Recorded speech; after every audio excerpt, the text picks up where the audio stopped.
He stepped in to defend a stranger, never guessing she'd change his life more than he changed hers. Rain fell in steady sheets over the city, turning sidewalks into shallow rivers and streetlights into hazy golden orbs in the gray afternoon. Mark Reynolds pulled his thin jacket tighter around his shoulders as he stepped out of the bus, his boots splashing through puddles on the way to the grocery store. He'd just finished his shift at the auto repair shop, grease still under his fingernails, the smell of oil clinging to his clothes. And now he had one more stop before heading home to Lily. His 8-year-old daughter was waiting with her. Math homework and a bowl of instant noodles, probably wondering if he'd remembered to buy the cheese she liked. The store was crowded, the usual mix of tired workers, students, and parents rushing to get dinner on the table. Mark moved quickly, grabbing bread, milk, eggs, and a small block of cheese, keeping one eye on the price tags. Every dollar counted. He worked mornings at the garage and evenings delivering food on his old scooter. And even then, some weeks were tighter than others. But he never complained in front of Lily. She'd lost her mom young. And Mark made sure her world stayed warm, even if his own hands were often cold, as he neared the checkout line. A sharp voice cut through the hum of chatter and beeping scanners. "You think we don't notice? You think you can just take things and roll away like nothing happened?" Mark turned. Near the front exit, a teenage girl in a second-hand wheelchair was being blocked by the store manager. A tall man with a red face and a radio clipped to his belt. The girl's clothes were faded, her sneakers scuffed, and her dark hair pulled back in a messy ponytail. She clutched a small paper bag in her lap, her knuckles white. Her eyes darted around, searching for help. But most shoppers looked away, pretending not to see. She took a loaf of bread and a jar of peanut butter, the manager announced loudly, as if addressing an invisible jury. Security saw her on camera. She didn't pay. The girl tried to speak, but her voice came out shaky. I was going to... I just needed to... She stopped, swallowing hard. Her hands trembled. Mark didn't know her. He'd never seen her before. But something about the way she hunched her shoulders like she was trying to disappear hit him deep in the chest. It reminded him of the days after his wife passed, when he'd walk into stores feeling invisible, like the world had already decided he wasn't worth noticing. Without thinking, he stepped forward. "Hey," he said, calm but firm. "Do you have proof she stole it?" The manager turned, surprised. "It's on camera." "Then show it," Mark said. "Because accusing someone in front of everyone, that's not how you treat a person," a few people murmured. The manager hesitated, then called over a security guard who pulled out a tablet.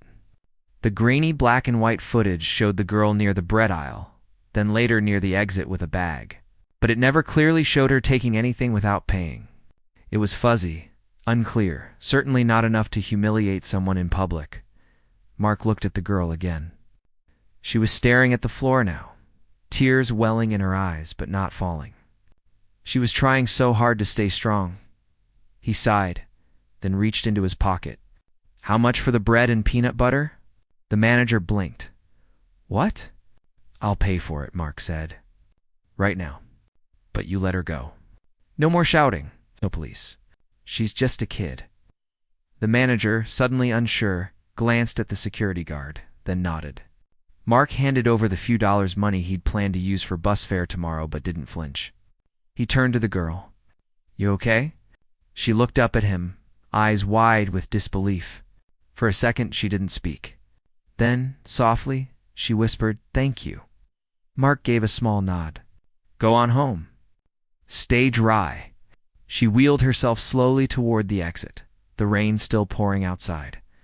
Before she disappeared into the gray curtain of water, she glanced back once, just long enough for Mark to see the relief in her face. Mixed with something else, gratitude so deep it looked like pain. He finished checking out in silence, his mind heavy. He didn't feel like a hero. He hadn't done anything special. He treated someone like a human being. But in a world that often moved too fast to care, maybe that was rare enough. Back on the bus, soaked and tired, Mark thought about Lily waiting at home. He hoped she'd never have to stand alone like that girl did. And if she ever did, he hoped someone like him would be there to step in. He didn't know her name. He didn't know her story. But that small act standing up when no one else would had already planted a seed neither of them could see yet. A seed that would grow into something far bigger than a loaf of bread. A jar of peanut butter, or even a rainy afternoon in a crowded grocery store. The next morning, Mark woke before sunrise, like always. The apartment was quiet except for the soft hum of the old refrigerator and the occasional cough from Lily in the next room. He made coffee weak because they were running low and checked his phone for delivery orders. Nothing urgent? Good.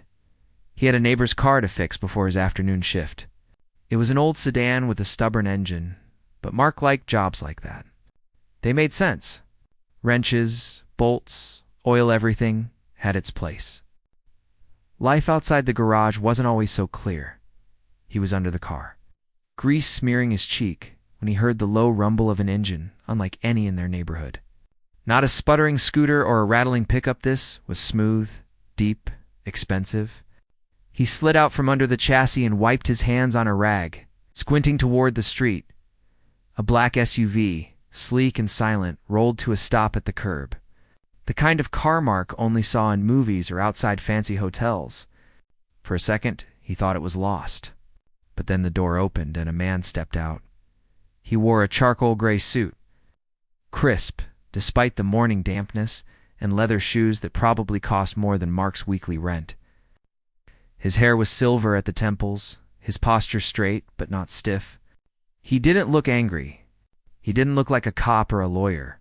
He just looked tired. And serious Mark stood slowly, wiping his hands again, though he knew it wouldn't help. "Can I help you?" he called, voice rough from lack of sleep. The man walked toward him, stopping a few feet away. "Are you Mark Reynolds?" "I am. My name is Elias Thorne." He paused, as if letting the name hang in the air. When Mark didn't react because he didn't recognize it, he added, "I'm Maya's father." Maya, the girl from the store. Mark's stomach dropped. He braced himself. This had to be about yesterday. Maybe the man wanted to sue him for interfering, or accuse him of trying to get money. Mark had seen enough TV to know how these things went. Rich people protecting their image, poor people getting crushed.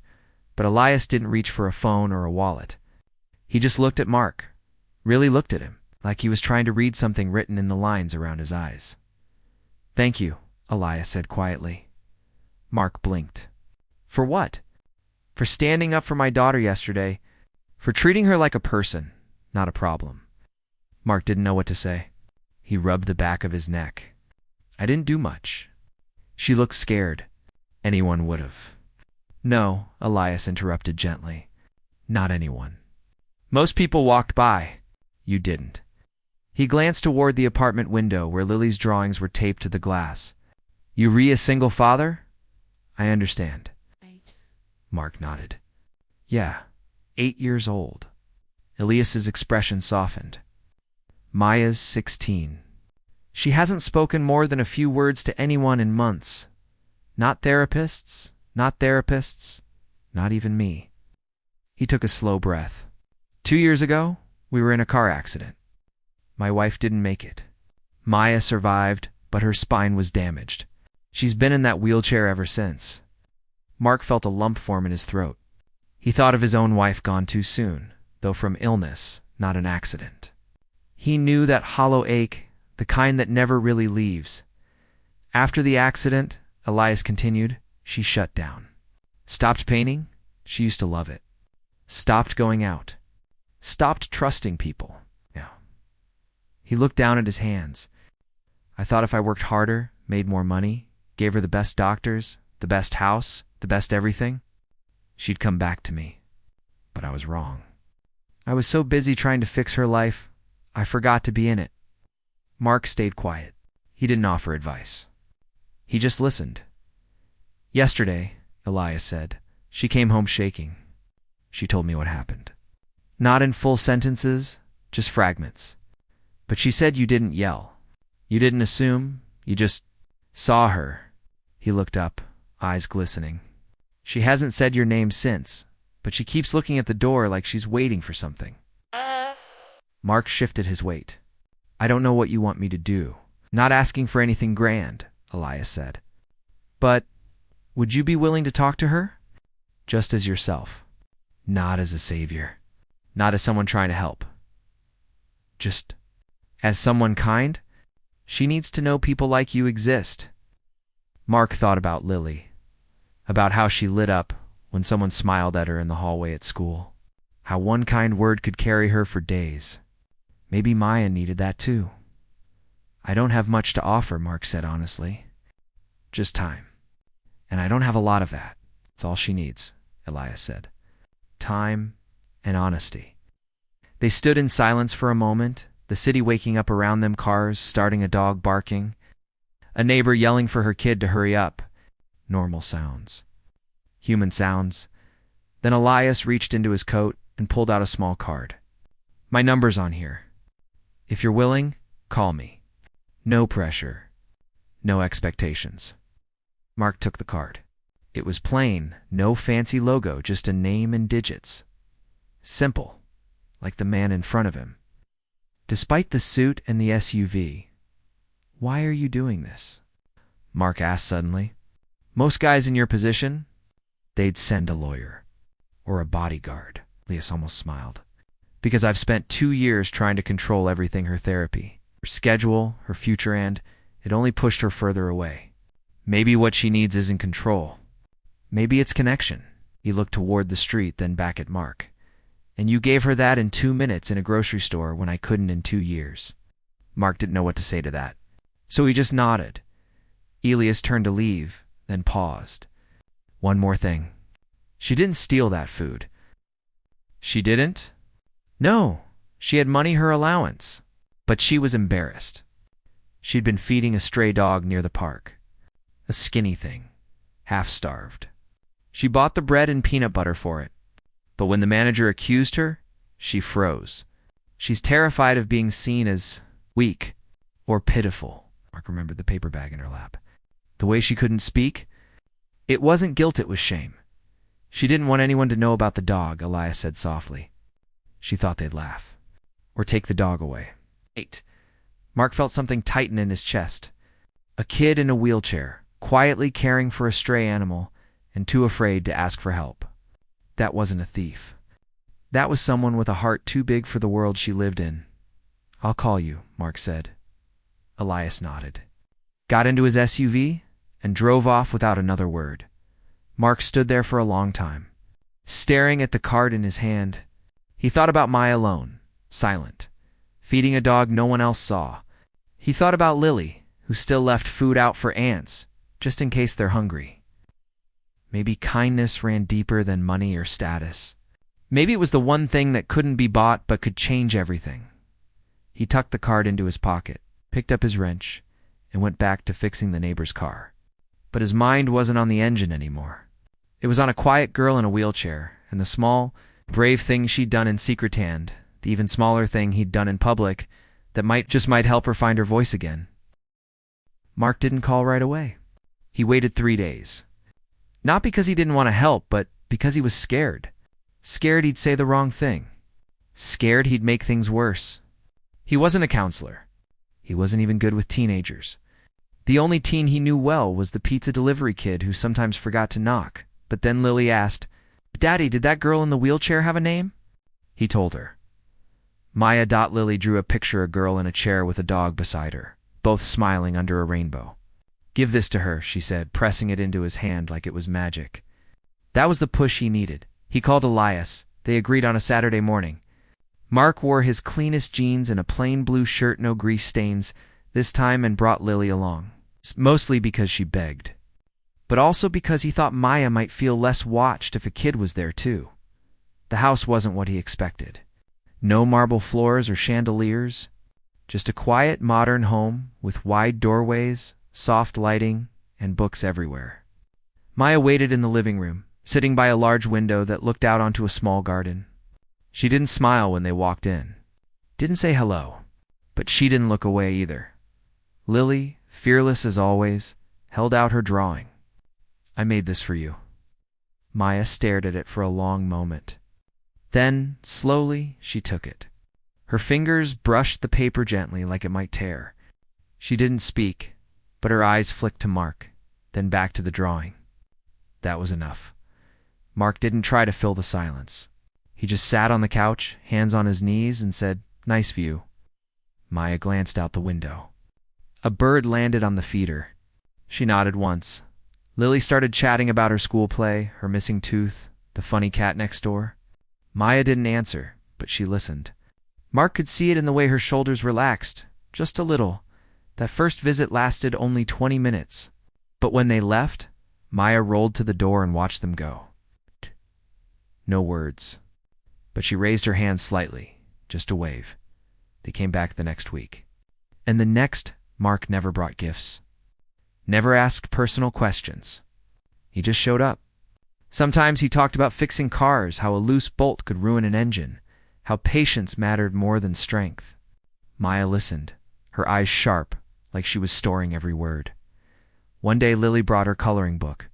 She plopped down on the floor and started filling in a dragon with purple scales. After a while, Maya wheeled closer. She pointed to a blank page. "You want to draw?" Lily asked. Maya hesitated, then nodded. Lily handed her a crayon. Maya's hand shook slightly as she drew a small circle, then another. It wasn't much, but it was the first thing she'd created in 2 years. Mark noticed the empty easel in the corner of her room. During one visit, Dusty folded up. He asked Elias about it later. "She used to paint every day," Elias said, voice low. "Before the accident, landscapes, portraits, wild abstract stuff.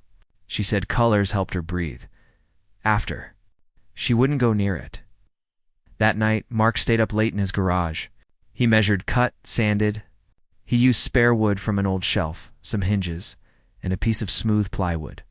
By dawn, he had built a small, lightweight easel that could clamp to the side of a wheelchair, adjustable stable. Simple. He brought it on his next visit. Maya's eyes widened when she saw it. She ran her fingers over the smooth wood. Mark showed her how it locked into place, how she could tilt it just right. He didn't say, "I made this for you." He just set it beside her chair and said, "Thought it might be easier than holding paper." She didn't thank him. But that afternoon, while Lily napped on the couch, Keena opened a drawer and pulled out a set of dried-up watercolor tubes, hidden. With slow, careful movements, she squeezed a drop of blue onto a palette, dipped a brush, and touched it to paper. Mark pretended to read a magazine, but he watched from the corner of his eye as colors bloomed across the page, soft blues, warm yellows, a patch of brown that slowly became the shape of a dog with floppy ears and hopeful eyes. It was the stray, the one she'd been feeding. When she finished, she let out a breath she must have been holding for months. Her shoulders dropped. Her hands stopped shaking. Mark didn't say a word. He just stood up, walked to the kitchen, and poured her a glass of water. When he handed it to her, their fingers brushed. She looked up at him and, for the first time, she smiled. Not big, not loud, but real. Elias found them like that. Mark leaning against the counter. Maya staring at her painting like it held a secret. Lily snoring softly on the couch. He stood in the doorway, silent, tears welling in his eyes. He didn't interrupt. He just watched his daughter alive again, in a way he hadn't seen since before the crash. After that, things changed. Maya started talking first in whispers, then in full sentences. She told Mark about the dog's name Biscuit, about how she missed painting the sky at sunset, about how angry she was that her legs wouldn't listen anymore. Mark listened without fixing, without pity. He just said things like, "That sounds hard," or "I'd be mad too." One afternoon she asked, "Why did you help me?" Mark thought for a moment. Because no one should have to stand alone when they're already carrying so much. She nodded. Like that made perfect sense. Lily and Maya began planning a dog rescue club. They drew posters, made lists of supplies, even designed a tiny dog bed out of cardboard. Maya laughed once soft and sudden, and Mark felt his chest tighten. It was the sound of something broken, starting to heal. Elias stopped hovering.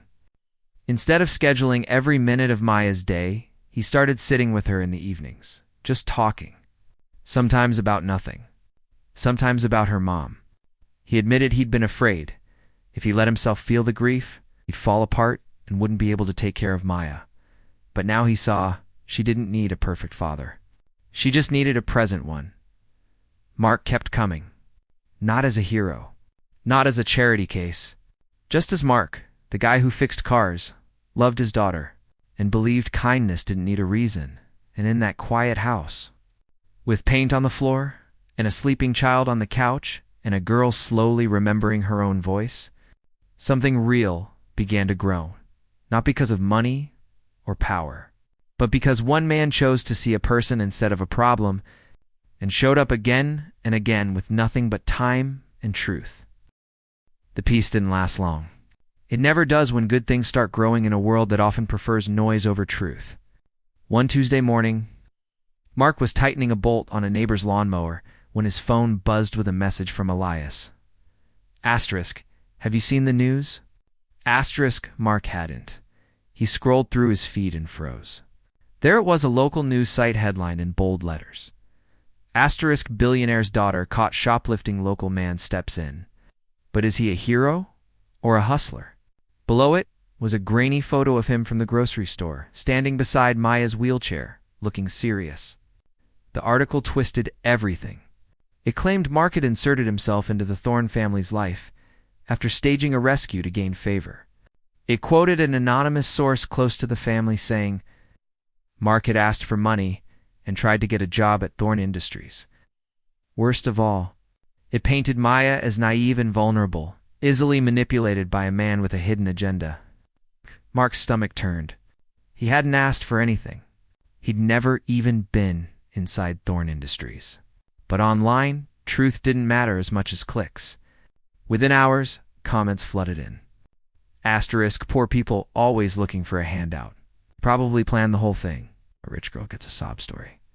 Poor guy gets fame classic. Someone even dug up his old address, his work history, and posted it with a warning.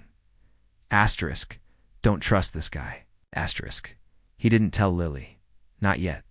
But that night, he sat on the edge of her bed longer than usual, watching her sleep, wondering how to protect her from a world that could be so cruel without even knowing your name. At the garage the next day, his coworkers avoided his eyes. The pizza place stopped giving him extra shifts. A woman at the bus stop moved away when he sat nearby. It hurt not because he cared what strangers thought, but because he knew how fast rumors could stick, especially to someone with no money to fight back. He thought about stopping the visits. Maybe it was better to disappear before things got worse. But then he remembered Maya's painting, the one of Biscuit, the stray dog. The way her hand had steadied when she held the brush. He couldn't walk away now. Not when she was finally finding her voice. What he didn't know was that Maya had seen the article too. She'd been scrolling online when the headline popped up. At first, she just stared, her breath catching in her throat. Then anger hot and sharp rose in her chest.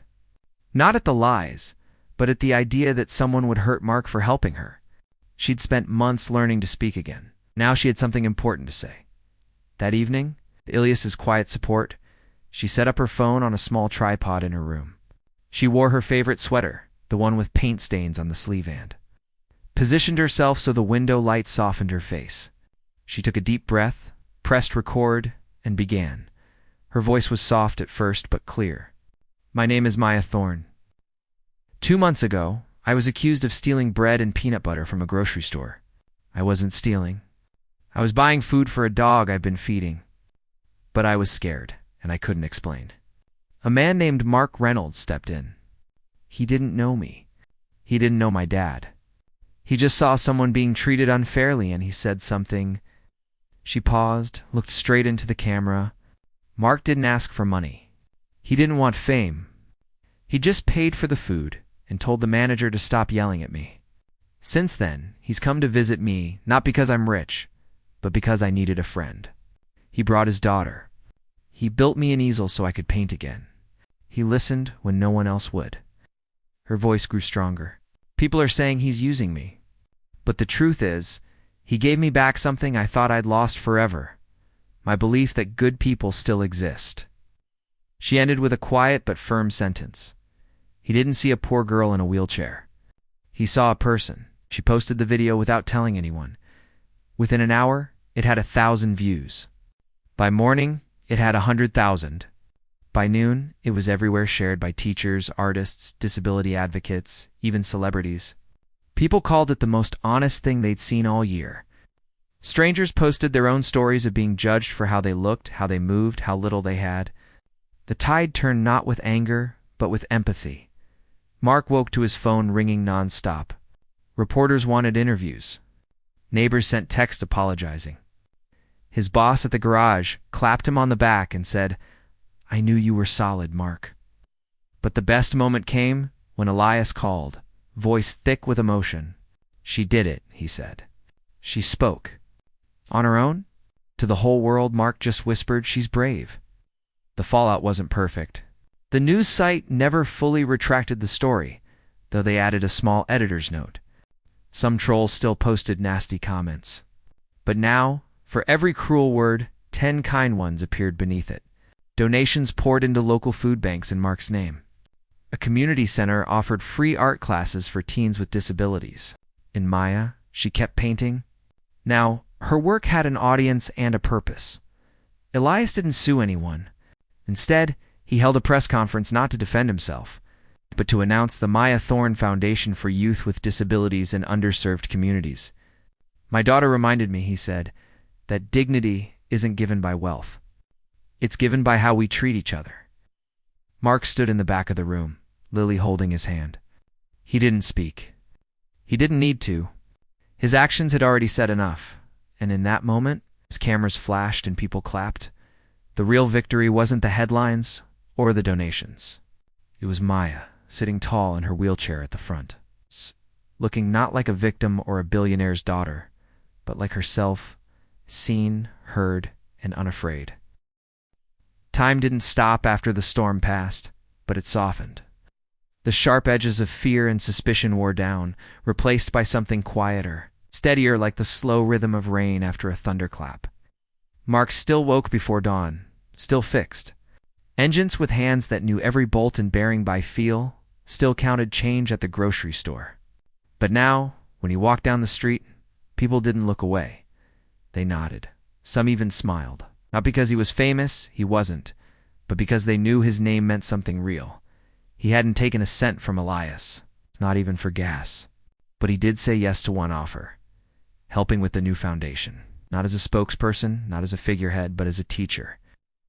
Once a week in a converted community garage downtown, Mark showed teens, some in wheelchairs, some with prosthetics, some with invisible struggles, how to change oil, check brakes, rebuild carburetors. "Cars don't care how you walk," he'd say, wiping grease off a wrench. "They just care if you listen to what they're trying to tell you." The kids laughed, but they listened. And slowly, they learned. Since a fire took his home, fixed a scooter engine all by himself, and rode it around the lot, grinning like he'd just won a race. Maya was there too, not as a student, but as a friend. She came with her sketchbook, drawing the kids, the tools, the sunlight through the garage windows. Her paintings were different, now bolder, brighter. She'd started using reds and golds, colors she'd avoided since the accident because they reminded her of the taillights the night everything changed. Now, they reminded her of courage. Lily and Maya were inseparable. They met every Saturday at the park, where Biscuit, the stray dog Maya had saved and now wore a collar and slept on a cushion in Maya's room. Lily had taught Biscuit to sit and shake paws. Maya had taught Lily how to mix watercolors so they didn't bleed. They planned big things: a treehouse that a wheelchair could roll into, a dog shelter with solar panels, a comic book about 2 girls who solved neighborhood mysteries with a talking dog. None of it was real yet, but in their minds, it already was. One afternoon, Lily brought home a school project sheet. "We have to design something that helps people," she told Mark, eyes wide. "I'm doing a wheelchair-friendly treehouse. Maya's helping me with the drawings." Mark looked at the blueprint: tramps instead of ladders, wide platforms, a pulley system for snacks. It was brilliant. He helped her build a small model out of cardboard and popsicle sticks. And when she presented it in class, her teacher cried. Elias changed too. He still ran his company, but he left the office by 6. He ate dinner with Maya every night. Sometimes they painted together, him clumsily, her patiently. He started volunteering at the foundation, not giving speeches, just handing out tools or making coffee. People were surprised to see the billionaire CEO scrubbing grease off workbenches, but he didn't care. "I spent years building a legacy," he told Mark one evening, "but I forgot to build a life." They sat on Mark's tiny porch, 2 mugs of coffee between them, the city humming in the distance. No suits, no titles, just two fathers who'd both lost someone and were trying to love what was left. "You know," Leah said, staring into his cup, "I used to think strength was control, making sure everything went according to plan. But watching Maya these past months, real strength is letting go, letting people in, letting yourself be seen even when you're broken." Mark nodded. "I think strength is showing up, even when you're tired, even when you're scared." They sat in silence for a while, watching fireflies blink in the neighbor's yard. Neither of them called what happened between them friendship not out loud, but it was there in the way Elias always brought extra groceries by accident. In the way Mark never refused help with Lily's school fees when it came quietly, wrapped in practicality. They didn't need grand words. They'd lived the truth. The foundation grew. More kids came. More volunteers joined. A local mechanic donated old cars for the teens to practice on. A retired art teacher started free painting classes in the same building.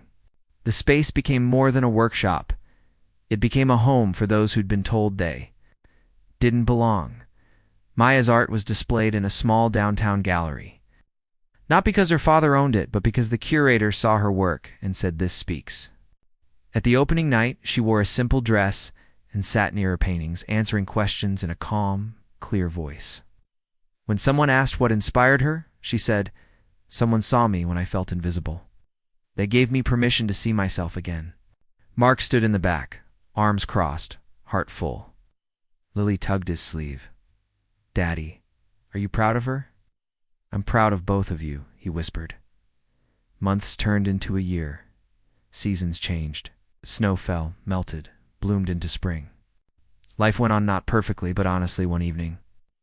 As Mark walked home from the garage, he passed the same grocery store where it all began. The manager who'd shouted at Maya was gun replaced by a kind-eyed woman who always gave Lily a lollipop. Mark bought bread and cheese, just like before. But this time, he didn't count every penny with worry. He had enough. Not rich, never rich, but enough. He thought about that rainy day, how one small choice to speak up, to pay for bread, to treat a stranger like a human had rippled outward in ways no one could have predicted. It hadn't changed the world, but it had changed their worlds. Sometimes, that was enough. Back home, Lily was setting the table. "Maya's coming over tomorrow," she said. "We're testing the treehouse model with Biscuit." Mark smiled. "Tell her to bring her paints." He stirred soup on the stove, the steam fogging the window. Outside, the streetlights came on one by one, casting long, gentle shadows. No fanfare, no headlines, just an ordinary night filled with ordinary love. And in that quiet kitchen, with the smell of garlic and the sound of his daughter humming, Mark knew heroes weren't people who did big things for applause. They were people who did small things with kindness and kept doing them, even when no one was watching.